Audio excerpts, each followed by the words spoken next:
जय हिंद बच्चों। अगर आप क्लास 10th में बोर्ड एग्ज़ाम की तैयारी कर रहे हैं तो ये वीडियो आपके लिए बहुत ही लाभदायक हो सकती है। बोर्ड एग्ज़ाम में अच्छे मार्क्स लाने के लिए आपके लिए बहुत हेल्पफुल होगी। आज हम शुरू कर रहे हैं क्लास 10th का केमिस्ट्री का जो तीसरा लेसन है, धातु और उनकी अक्रियाओं के बारे में। तो आइए हम शुरू करते हैं। सबसे पहले जो पहला चीज़ है, आपको ध्यान देना है कि चैप्टर में आपको किन किन चीज़ों को पढ़ना है, कौन कौन से ऐसे टॉपिक्स हैं जो आपको इस चैप्टर में दिए गए हैं। चैप्टर को हम लोग पहले तो एक बार देखते हैं। तो सबसे पहले जो टॉपिक आपको है इस वीडियो में दिया हुआ है, आप क्लास 10 की एनसीईआरटी बुक के हिसाब से सबसे पहला जो टॉपिक दिया हुआ है वो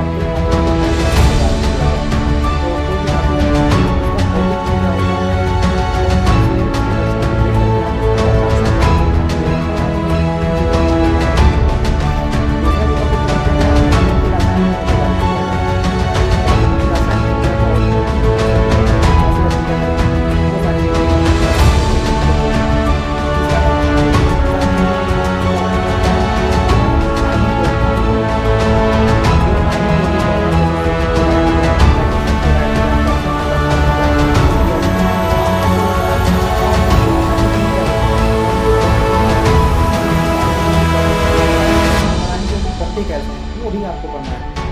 अगला जो टॉपिक आपको इस बुक में दिया हुआ इम्पोर्टेंट है, सबसे ज़्यादा इम्पोर्टेंट जो है वो सक्रियता श्रेणी के बारे में, कि धातुओं की जो सक्रियता श्रेणी होती है, कौन सी धातुएं बहुत क्रियाशील होती हैं, कौन सी धातु कम क्रियाशील होती है, इन चीज़ों के बारे में आपको ध्यान से पढ़ना है। सक्रियता श्रेणी से आपको बहुत सारी मदद मिल सकती है। आपको हर लेसन में ये काम आ सकता है। जो केमिस्ट्री का पहला लेसन है, दूसरा लेसन है, तीसरा लेसन है, सभी लेसन्स में ये काम में आएगा। तो हम लोग धातुओं की सक्रियता श्रेणी के बारे में जानेंगे। अगला जो टॉपिक कवर किया गया है वो है धातुओं के निष्कर्षण के बारे में। जो आप एनसीईआरटी की बुक उठाएंगे तो उसमें धातुओं के निष्कर्षण के बारे में दिया गया कि धातुएं किस तरीके से पृथ्वी के अंदर से खोद करके निकाली जाती हैं खानों के माध्यम से, उनका फिर निष्कर्षण किया जाता है, उसको किस तरीके से प्योरीफाई किया जाता है, वो सारी चीज़ें इसमें दी गई हैं।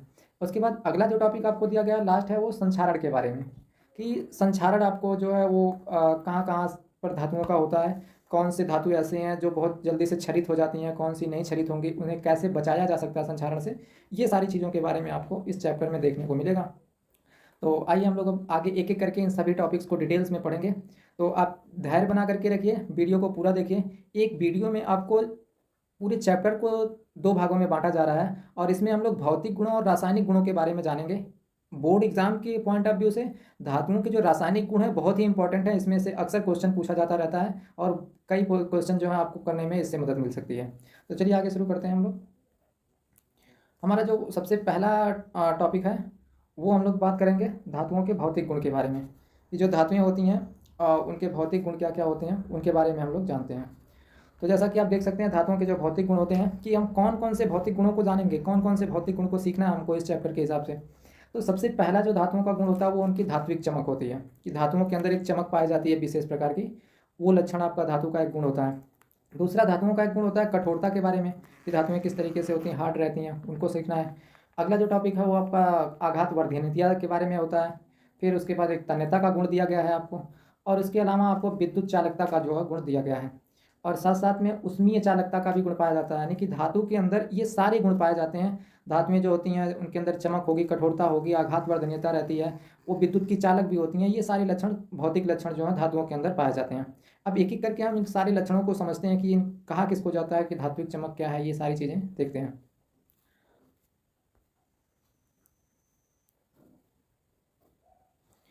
चलिए, तो सबसे पहले शुरू कर रहे हैं हम लोग धात्विक चमक के बारे में, कि धात्विक चमक क्या होती है वो देखते हैं। जब आप किसी भी चैप्टर को पढ़ने जा रहे हों तो उसमें ये बहुत इंपॉर्टेंट होता है कि आपको किन किन चीज़ों पर विशेष ध्यान में रखना है। तो जब हम धातुओं के बारे में पढ़ने जा रहे हैं तो इस चैप्टर में आने वाली जो मुख्य मुख्य धातुएं हैं उनके बारे में आपको एक जानकारी रहनी चाहिए। सक्रियता श्रेणी को हम आगे पढ़ेंगे, लेकिन तब तक ये आप जरूर जानते रहिए कि कौन कौन सी धातुएं इस चैप्टर में आने वाली मेन रूप से हैं। तो यहाँ कुछ धातुओं के नाम दिए गए हैं, जैसे पोटेशियम है, सोडियम है, कैल्शियम है, मैग्नीशियम है, एल्युमिनियम है, और जिंक हो गया, फेरस है, लेड है, हाइड्रोजन है, कॉपर है, और मरकरी है, उसके साथ साथ ये सिल्वर और गोल्ड। ये कुछ धातुएं हैं जो इस चैप्टर में आने वाली हैं बार बार। तो इन धातुओं के बारे में आप लोग जानते रहिए, उन्हीं के बारे में हम लोग जो है डिस्कशन करेंगे। तो सबसे पहला जो बात होती है धात्विक चमक के बारे में, उसके बारे में देखते हैं कि धात्विक चमक आखिर क्या होती है। चलिए, यहाँ पर देखा जाए गोल्ड का एक चित्र लगा हुआ है। इस गोल्ड को अगर आप देखें तो क्या पाएंगे कि धातुओं को अगर आप देखें, जैसे लोहा ले लीजिए, सोना ले लीजिए, चांदी ले लीजिए, उन धातुओं को अगर आप देखेंगे तो उनके अंदर एक विशेष प्रकार की चमक पाई जाती है, बहुत चमकीले होते हैं। जैसे गोल्ड को यहाँ देख रहे हैं, बहुत एकदम चमकीला सा दिखाई दे रहा है। तो धातुओं के अंदर एक चमक पाई जाती है, इस लक्षण को हम लोग उसे धात्विक चमक कहते हैं। इसके अलावा कुछ धातुएं आपको देखने से चमकीली नहीं दिखाई दे सकती हैं, जैसे लोहा है। लोहे को अगर आप ज़्यादा दिन का पुराना लोहा है उसको देखेंगे तो जल्दी चमकीला नहीं दिखाई देगा। लेकिन अगर अगर आप उसको रगड़ेंगे, थोड़ा देर रेगमाल पेपर ले लीजिए, उससे रगड़ करके साफ कर दीजिए, रगड़ेंगे ऊपर से जो जंग वगैरह होगी वो साफ हो जाएगी, तो उसके बाद लोहा भी जो रहेगा बिल्कुल चमकीला सा दिखाई देगा आपको। तो धातुओं के अंदर एक विशेष प्रकार की चमक होती है, उनका सतह जो रहती है वो चमकदार होती है, इसी गुण को धात्विक चमक कहा जाता है। हमारा अगला जो टॉपिक है वो है कठोरता के बारे में, कि धातुओं के अंदर कठोरता भी पाई जाती है। अब ये कठोरता का क्या मतलब है? जैसे आप लोहा ले लीजिए, उसको चाकू से काटने की कोशिश करें, लोहे को चाकू से काटेंगे तो वो कटेगा नहीं।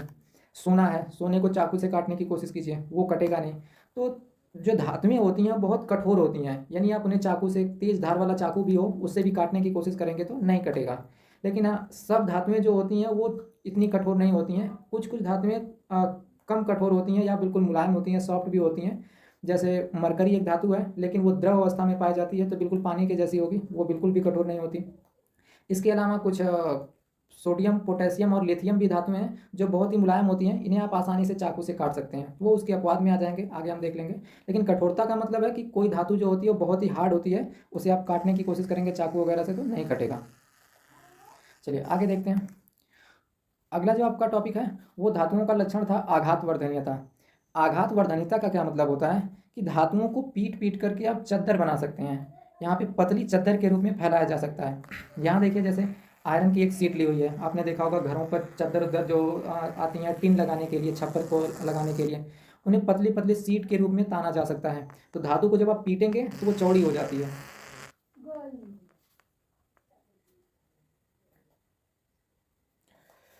चलिए, तो हमारा अगला गुण देखते हैं जो धातुएं होती हैं। धातुओं का अगला गुण होता है उनकी चालकता। हम सबसे पहले बात करते हैं उनकी ऊष्मीय चालकता के बारे में। जैसा कि आप इस इमेज से देख पा रहे होंगे, ये एनसीईआरटी का एक इमेज दिया हुआ है एनसीईआरटी बुक से। आपको क्या है कि एक स्टैंड ले लेना है और स्टैंड के साथ साथ इस पर एक धातु लगी हुई है। ये किसी धातु का रॉड है, कोई टुकड़ा है। उस धातु के टुकड़े को यहाँ से गर्म किया जा रहा है, बर्नर की सहायता से यहाँ पर गर्म किया जा रहा है। और धातु के दूसरे सिरे पर, यहाँ पर आप देख रहे होंगे कि जो दूसरा सिरा, वहाँ पर थोड़ी सी मोम लगाई गई है। लेकिन धातु को गर्म हम यहाँ से कर रहे हैं। कुछ देर में देखेंगे कि ये धातु गर्म होते होते इधर का मोम पिघलने लग जाएगा। इसका मतलब हम जब धातु को एक जगह गर्म करते हैं तो वो अपनी उष्मा को दूसरी जगह पहुंचा देती है। तो धातुओं के अंदर से होकर के उष्मा एक स्थान से दूसरे स्थान पर पहुंच सकती है। इस गुण को हम लोग बोलते हैं ऊष्मीय चालकता।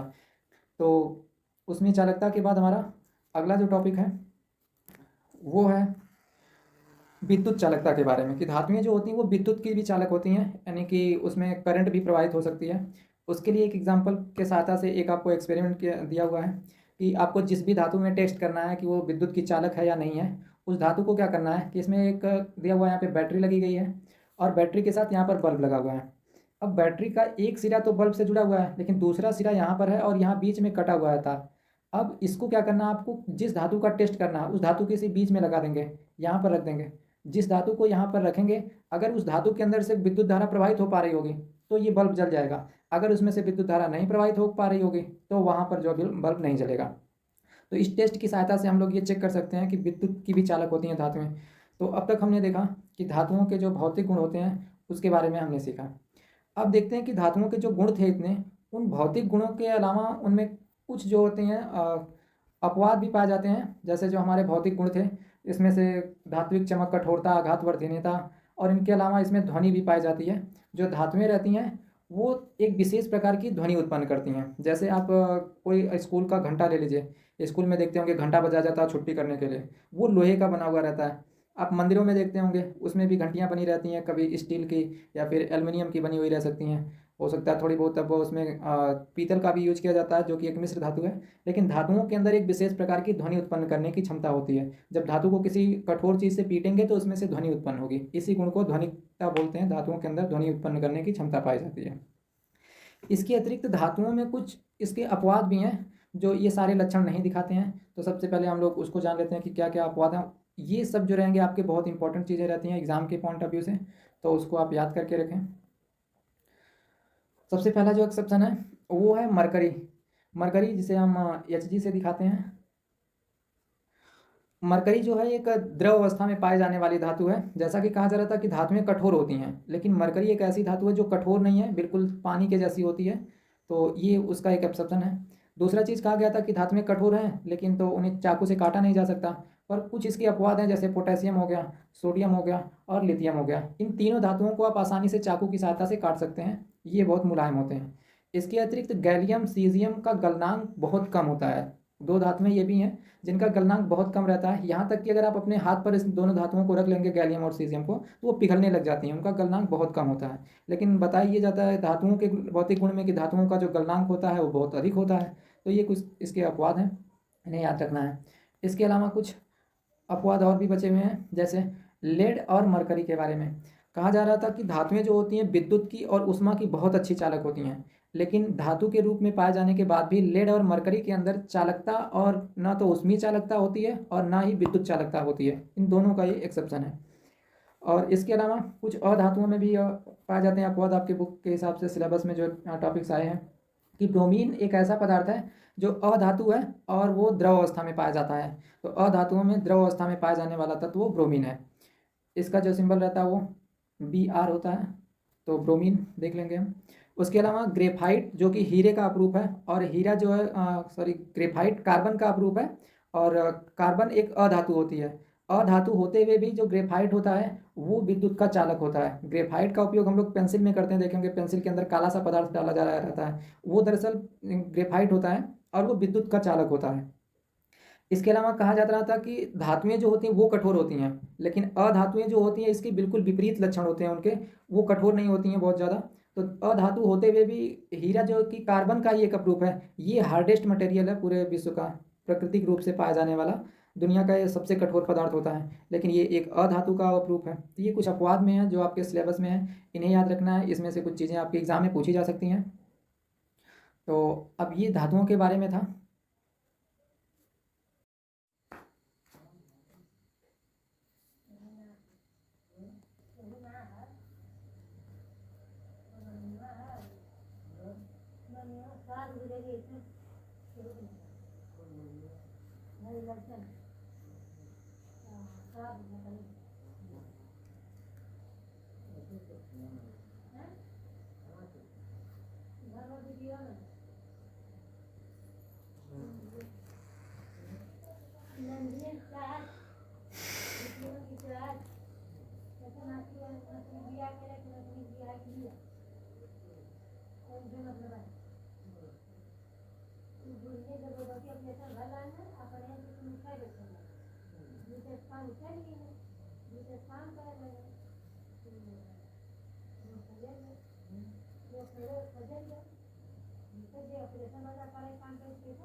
चलिए, तो अब हम शुरू करते हैं धातुओं के रासायनिक गुणों के बारे में। और धातुओं के जो रासायनिक गुण हैं यहाँ से आपके बहुत ही इम्पोर्टेंट हैं। क्वेश्चंस एग्ज़ाम में अक्सर यहीं से आते हैं, धातुओं के रासायनिक गुणों से पूछे जाते हैं इस चैप्टर से। तो हम लोग समझेंगे कि कौन कौन से धातुओं के ऐसे रासायनिक गुण हैं जो इम्पोर्टेंट है एग्ज़ाम के लिए, और वो किस तरीके से धातुएं जो हैं अभिक्रियाएं करती हैं रासायनिक। सबसे पहला जो हम लोगों को गुण सीखना है वो सीखना है आपको दहन के बारे में। दहन यानी कि एक प्रकार की अभिक्रिया होगी जिसमें धातुओं को जलाया जाता है, ऑक्सीजन से अभिक्रिया करवाया जाता है। जब हम वायु से अभिक्रिया करवाते हैं तो उसे दहन कहा जाता है। दूसरा अभिक्रिया आपको सीखनी रहेगी इस चैप्टर में, वो जल के साथ अभिक्रिया, कि धातुएं जल से किस तरीके से अभिक्रिया करके नए नए उत्पाद बनाएंगी, और कौन कौन सी चीज़ें, कौन सी धातुएं अभिक्रिया करेंगी जल से, कौन सी नहीं करेंगी, ये सारी चीज़ें इसमें देखनी रहती है। तीसरा टॉपिक आपको इसमें दिया होगा वो अम्लों से अभिक्रिया के बारे में, कि धातुएं अम्ल से किस तरीके से अभिक्रिया करेंगी, वो आपको जानना है। और उसके बाद हम लोग सीखेंगे कि धातुओं का जो अधातु से अगर क्रिया करवाया जाए तो क्या होता है, यानी धातु अधातु से क्रिया करके क्या करेगा, कौन से यौगिक बनाएगा, किस तरीके का उत्पाद बनाएगा। और धातुओं का रासायनिक गुण एक होता है वो संक्षारण भी होता है, कि धातुएं किस तरीके से संक्षरित होती हैं, दूसरे पदार्थों को क्षरण कर सकती हैं। और इसके अलावा जो हम लोगों को विद्युत लेपन के बारे में धातुओं का रासायनिक गुण होता है, जैसे गैल्वेनाइजेशन किया जाता है उसमें किसी एक धातु के ऊपर दूसरे धातु की परत चढ़ा दी जाती है, धातु ऑक्साइड की परत चढ़ा दी जाती है, तो उसको विद्युत लेपन हम कहते हैं। तो इन सारी चीज़ों के बारे में जानकारी लेंगे। तो चलिए शुरू करते हैं। सबसे पहले हम लोग जानेंगे धातुओं की ऑक्सीजन के साथ अभिक्रिया या वायु से अभिक्रिया क्या होती है, कि धातुएं वायु से अभिक्रिया करके किस तरीके से अभिक्रिया करेंगे, उनका दहन कैसे होगा। तो जब ऐसा देखा गया कि धातुओं को जब वायु में जलाया जाता है, उनका दहन किया जाता है, तो अलग अलग धातुएं अलग अलग कलर की ज्वाला के साथ जलती हैं। यहाँ पे आप देख पाएंगे कि यहाँ पोटेशियम है, एक हल्की नीली बैंगनी जो है ज्वाला के साथ जल रहा है। उसके अलावा सोडियम देखेंगे तो चमकदार पीली ज्वाला के साथ जलता है, सफ़ेद ज्वाला लगभग आती है। इसके अलावा लिथियम को जलाएंगे तो देखेंगे हल्का रेड कलर का जो है ज्वाला निकल करके आती है। और कैल्शियम जो होता है बहुत ज़्यादा वो अपक्रियाशील नहीं है, और कॉपर जो होता है वो हरे रंग की ज्वाला के साथ जलता है। तो इस तरीके से इनका जो कलर होगा आग जलने के बाद उसका कलर यहाँ पे दिखाया गया है। इसके साथ ही हमें ये भी जानना है कि धातुएं ऑक्सीजन से क्रिया करके बनाएंगी क्या। तो धातुएं जो होती हैं जब ऑक्सीजन से क्रिया करती हैं तो धातु ऑक्साइड बनाती हैं। यानी कोई भी अगर मेटल है, मेटल को अगर हम ऑक्सीजन से क्रिया करवाएंगे तो मेटल जो रहती है वो मेटल ऑक्साइड बना देती है, यानी MO बन जाएगा आपका। कोई भी धातु ऑक्सीजन से क्रिया करके धातु ऑक्साइड का निर्माण करती है। जैसे अब हमको जो सीखने वाली चीज़ है कि इम्पोर्टेंट जो चीज़ें हैं जहाँ से एग्ज़ाम में आपसे पूछा जाता है कि कौन सी धातु वायु से किस प्रकार से अभिक्रिया करती है। तो सबसे पहले आपको दिया हुआ है वो ये है कि हाँ बैठा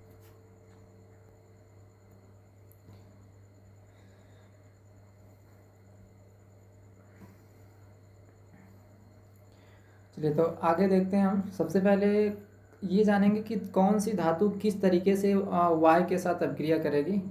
कुछ धातुएं बहुत ही ज़्यादा क्रियाशील होती हैं, तो उन्हें अगर हवा में खुला भी छोड़ दिया जाएगा तो बहुत तेज़ी से अभिक्रिया करने लग जाती हैं, वो जलने लग जाएंगे।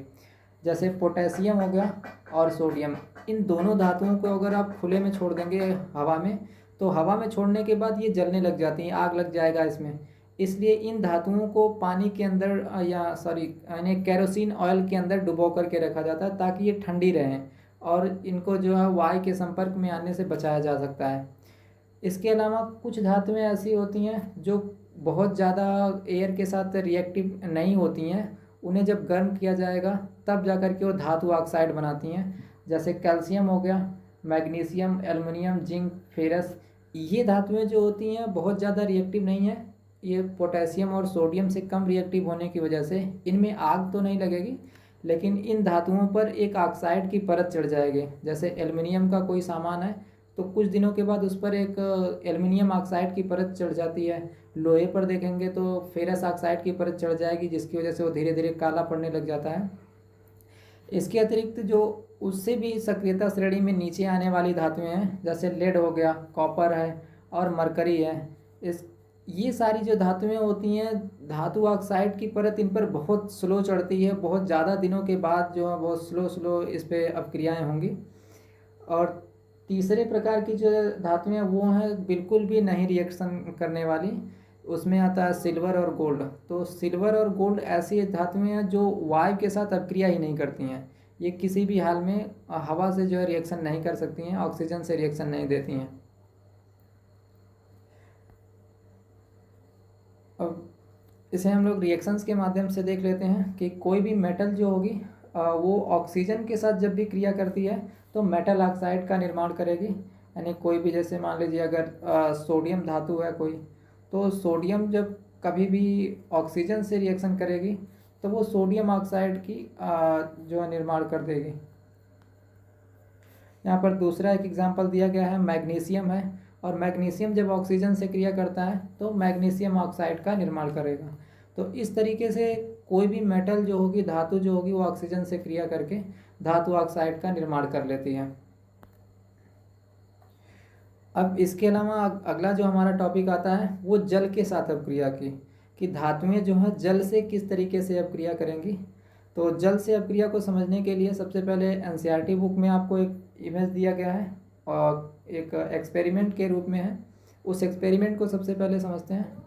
जैसा कि यहाँ पे देख सकते हैं, एक पानी से भीगे हुए किसी भी वूल को या कपड़े को यहाँ पे पानी से भिगो करके रखा गया है, और यहाँ से स्प्लिट लैम्प से जब गर्म किया जाएगा तो पानी जो होगा वो भाप बन करके उड़ना शुरू करेगा। वो भाप आगे रखी गई एक मेटल है, उस मेटल के साथ रिएक्शन करेगा, और मेटल जब रिएक्ट करेगी तो वहाँ से एक गैस बनती है। उस गैस को हम लोग ले जा करके पानी के अंदर छोड़ देंगे, और पानी में थोड़ा साबुन मिला दिया जाएगा। पानी में साबुन मिलाने के बाद और यहाँ से जो गैस आएगी, उस गैस की वजह से बहुत छोटे छोटे बुलबुले से बनेंगे, और वो बुलबुले बाहर की तरफ निकलते दिखाई देंगे आपको। तो यहाँ पर एक गैस का निर्माण होता है। इस गैस का जब एक्सपेरिमेंट करके परीक्षण किया गया, टेस्ट किया गया, तो ऐसा देखा जाता है कि ये जो गैस है, इसके सामने अगर जलती हुई मोमबत्ती लाएंगे तो जलती हुई मोमबत्ती फट फट करके आवाज़ निकल करके उस तरीके से जलेगी। तो इससे ये सिद्ध हो जाता है कि यहाँ से जो निकलने वाली गैस है वो हाइड्रोजन गैस है। तो इसके साथ ही हम लोगों का जो जल के साथ अपक्रिया करके धातुएं जो रहती हैं वो निर्माण कर देंगी एक लवण, और उसके साथ साथ ही हाइड्रोजन गैस का निर्माण करती हैं। तो इस रिएक्शन के माध्यम से आप देख सकते हैं कि धातु जो रहेगी वो जल के साथ जब अपक्रिया करेगी तो धातु ऑक्साइड का निर्माण होगा, और साथ साथ ही हाइड्रोजन गैस का निर्माण होगा। अब हम लोग ये जानते हैं कि कौन सी धातुएं जो होती हैं वो किस तरीके से अपक्रिया करेंगी और किस तरीके का पानी के साथ अपक्रिया करती हैं। कुछ धातुएं ऐसी होंगी जो ठंडे पानी से अपक्रिया कर सकती हैं, कुछ धातुएं ऐसी होंगी जो गर्म पानी के साथ अपक्रिया करेंगी। उसके साथ साथ ही कुछ ऐसी धातुएं भी आएंगी जो ना तो ठंडे पानी से अपक्रिया कर पाएगी, ना तो गर्म पानी से करेगी। उन्हें बिल्कुल भाप से अपक्रिया करवाना पड़ेगा। स्टीम के साथ जब अपक्रिया करवाएंगे तभी कर सकती हैं। और इसके अलावा रिएक्टिविटी सीरीज में कुछ ऐसी भी मेटल्स मिलेंगी जो बिल्कुल भी जल के साथ अभिक्रिया ही नहीं करती हैं। तो उन अभिक्रियाओं को आपको सीख करके रखना है, एग्ज़ाम के लिए बहुत इंपॉर्टेंट होते हैं। सबसे पहले जो है पोटेशियम हो गया और मैग्नीशियम हो गया। पोटेशियम और सोडियम जो होते हैं ये दोनों बहुत रिएक्टिव होने की वजह से ठंडे जल से अपक्रिया कर सकते हैं, लेकिन मैग्नीशियम एक ऐसी धातु है जो ठंडे जल से क्रिया नहीं कर पाएगी। इसके बजाय ये गर्म पानी से अपक्रिया करती है। तो पानी को अगर मैग्नीशियम धातु के साथ मिला करके उसको गर्म किया जाएगा तभी जो है धातु ऑक्साइड और हाइड्रोजन गैस का निर्माण होगा, नहीं तो नहीं हो पाएगा। अगला जो धातु हमारी है वो कैल्शियम है। कैल्शियम जो होती है वो ठंडे पानी के साथ बहुत धीरे धीरे अपक्रिया करेगी, लेकिन गर्म पानी के साथ वो अपक्रिया तेज होती है और उसमें से बहुत तेज़ी से हीट जनरेट होगी। और इसके नीचे की जो धातुएं होती हैं, एल्युमिनियम हो गया, आयरन हो गया, जिंक हो गया या फिर कॉपर हो गया, ये सारी धातुएं जो ठंडे पानी और गर्म पानी से अपक्रिया नहीं कर पाती हैं। इन धातुओं को अपक्रिया करने के लिए पानी को गैसीय अवस्था में लाना आवश्यक होता है। तो ये स्टीम के साथ अपक्रिया करके तभी धातु ऑक्साइड और हाइड्रोजन गैस का निर्माण कर पाती हैं। इसके अलावा हमारी जो रिएक्टिविटी सीरीज में हाइड्रोजन से नीचे उपस्थित धातुएं होती हैं वो किसी भी तरीके से जल से अपक्रिया नहीं कर पाएंगी। जैसे कॉपर हो गया, सिल्वर हो गया, गोल्ड हो गया, ये सारी धातुएं जल से क्रिया नहीं करती हैं, बिल्कुल भी अक्रियाशील रहती हैं। यहाँ पर कुछ एग्जांपल्स के माध्यम से कुछ रिएक्शंस दी गई हैं आपको। जैसे सबसे पहले पोटेशियम है और पोटेशियम के साथ आप जल की अपक्रिया करवा रहे हैं, तो पोटेशियम जल के साथ अपक्रिया करके पोटेशियम हाइड्रोक्साइड का निर्माण करता है और इसके साथ साथ यहाँ से हाइड्रोजन गैस बनेगी। इसके अलावा दूसरा एग्जांपल जो लिथियम का है, लिथियम जो होता है वाटर के साथ अपक्रिया करके लिथियम हाइड्रोक्साइड बनाएगा और साथ में हाइड्रोजन गैस का निर्माण करता है। तो ये कुछ अभिक्रियाएँ आपको दी गई हैं जो एनसीईआरटी बुक से हैं। अगला हमारा जो टॉपिक आता है वो धातुओं का एसिड के साथ रिएक्शन के बारे में है, कि अम्लों से किस तरीके से धातुएं अपक्रिया करेंगी उसके बारे में है। तो जो धातुएं होती हैं वो अम्लों से भी क्रियाएं करेंगी। कुछ धातुएं बहुत तेज़ अपक्रिया करती हैं, कुछ धातुएं बहुत स्लो अपक्रिया करेंगी। जैसे जब किसी मेटल को एसिड के साथ मिलाया जाता है तो मेटल का एक सॉल्ट बनेगा और साथ साथ ही वहाँ से हाइड्रोजन गैस बनती है। एक एग्जांपल की सहायता से देखिए, जैसे यहाँ पे मैग्नीशियम धातु ली गई है और उसके साथ साथ ही हाइड्रोक्लोरिक अम्ल है। इन दोनों का जब अपक्रिया करवाते हैं तो एक आपका मेटल साल्ट बनेगा मैग्नीशियम क्लोराइड, और उसके साथ साथ ही हाइड्रोजन गैस का निर्माण होता है।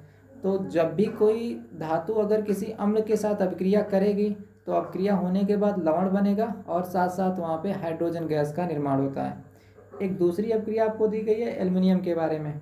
एल्युमिनियम जब हाइड्रोजन क्लोराइड से अपक्रिया करती है तो एल्युमिनियम ट्राइक्लोराइड का निर्माण होता है और साथ साथ हाइड्रोजन गैस बनती है।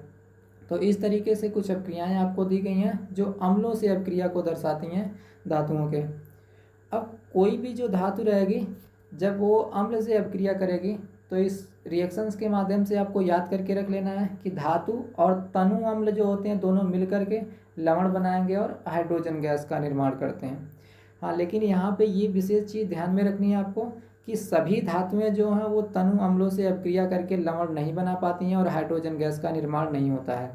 जैसे यहाँ रिएक्टिविटी सीरीज से अगर आप देखने की कोशिश करें तो जितनी भी धातुएं हाइड्रोजन के नीचे स्थित रहेंगी, जैसे वो कॉपर हो गया, मरकरी हो गया, सिल्वर हो गया, गोल्ड हो गया, इन धातुओं की अगर आप अम्लों से क्रिया करवाएंगे तो इन धातुओं की अपक्रिया नहीं हो पाती है, क्योंकि ये हाइड्रोजन को जो विस्थापित नहीं कर पाएंगे, इसलिए अपक्रिया यहाँ से संभव नहीं है। तो इस बात का आप ध्यान रखें कि हाइड्रोजन से अधिक क्रियाशील धातुएं ही केवल अम्लों से अपक्रिया कर सकती हैं। उससे कम अपक्रियाशील अगर हाइड्रोजन से रहेंगी तो अपक्रिया नहीं हो पाएगी।